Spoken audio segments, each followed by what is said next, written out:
G'day friends, and welcome back to another one of my videos, and welcome back to my channel. For those of you who have subscribed already, thank you very much. Your support really encourages me to do more videos. So today's discussion is going to be all about the DJI consumer drone range. We've recently had the introduction of the Fern 4 Pro version 2, and that's changed the feature lineup just a slight little bit. So today we're going to discuss what drone is right for you depending on which features are the right ones for you. So if you want to find that out, well then stick around.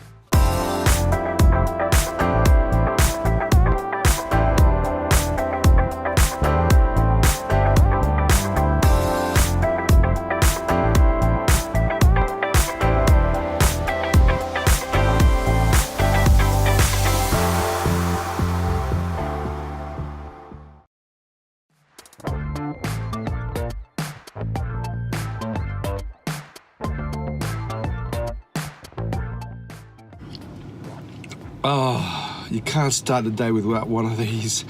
Great cuppa. Wise Monkey Cafe, Barara Waters. Great drop. So if you're around here somewhere, try them out.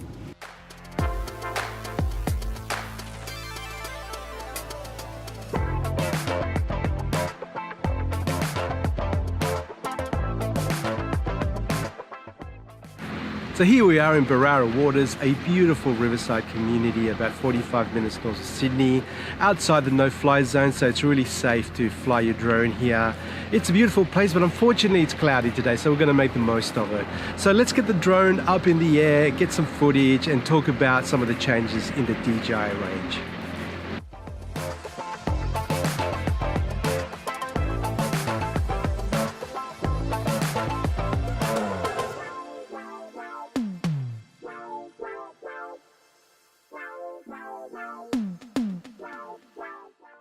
From a pricing perspective, the Spark still is the cheapest, coming in at $499. The Fern 4 Pro version 2 is the most expensive one at $1,499.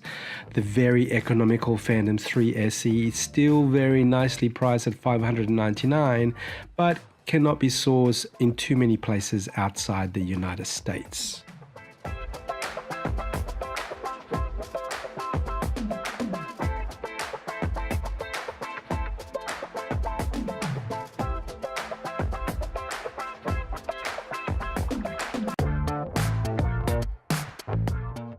When you compare battery life, the Mavic Pro Platinum and the Phantom 4s come in at 30 minutes, which is pretty good. The Mavic Pro is closely behind at 27 minutes. The only other worthwhile mention is the Phantom 3 SE, which is 25 minutes. Now this is because most of them have a larger battery because they are larger drones. So kudos to the Mavic Pro Platinum for sticking it to the big guys.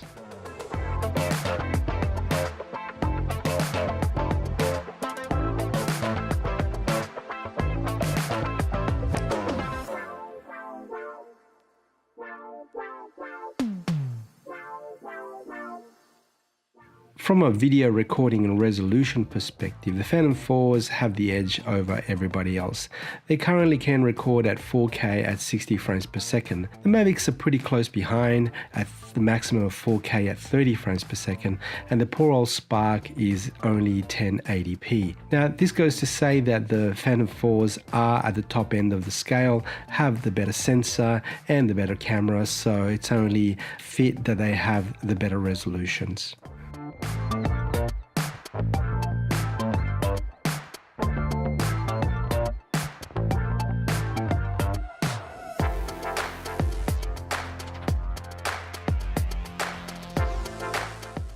From the very important obstacle sensing, the Phantom 4 Pro version 2 is king. Most drones can sense in one direction, this is downwards, which allows them to land safely. The Mavic Air can do it in 3 ways, which is down, forward and backwards, but only the Phantom 4 Pro version 2 can do it down, front, back and sides, which is very impressive.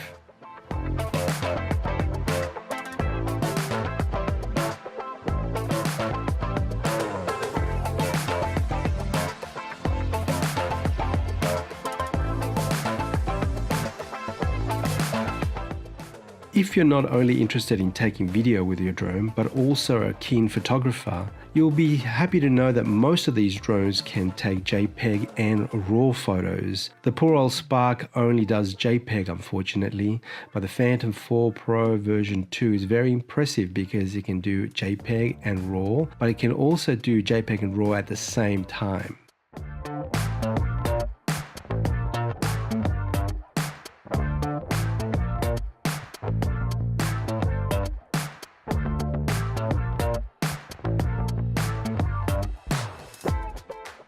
One of the recent upgrades to the Phantom 4 Pro version 2 is OcuSync.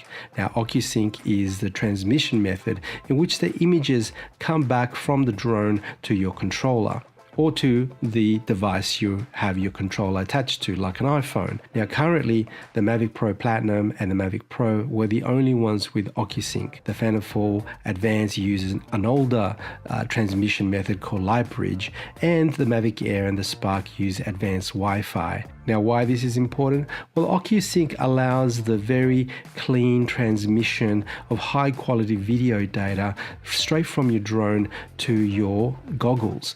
And these DJI goggles are very cool, although they look a bit geeky, but you can actually see first person as you're flying your drones, and some people really love the experience. I personally have not had a chance to use these goggles, but OcuSync is very important when it comes to this.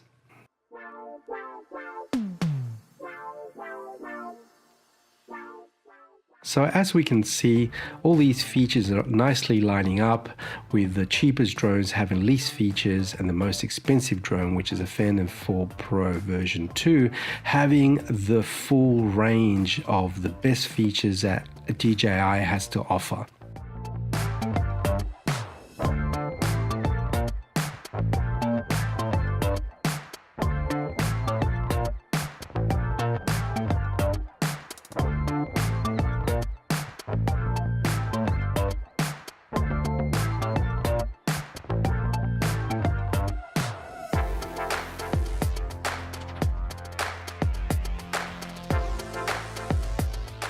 And there you have it, friends. There's a little drone for everyone out there. The range is getting so diverse now with so many different features. If you already made up your mind, let me know which one you got or getting by leaving a comment in the comment section below. And are you liking what you purchased? That's more important. Maybe if we give the feedback to other people out there, it'll help them make their decision. Like I've said to you before, it really gets down to what you want to use the drone for. Is it for personal use so you can get selfies with family and friends as you're traveling? If that's the case, maybe the smaller, lighter drones are better for you. But then if you're thinking about more epic, maybe some landscape videography, the bigger drones with more features and more airtime are probably better for you. So if you like this video, give me a like. If you haven't subscribed to my channel already, please do so. And until the next time, ciao for now.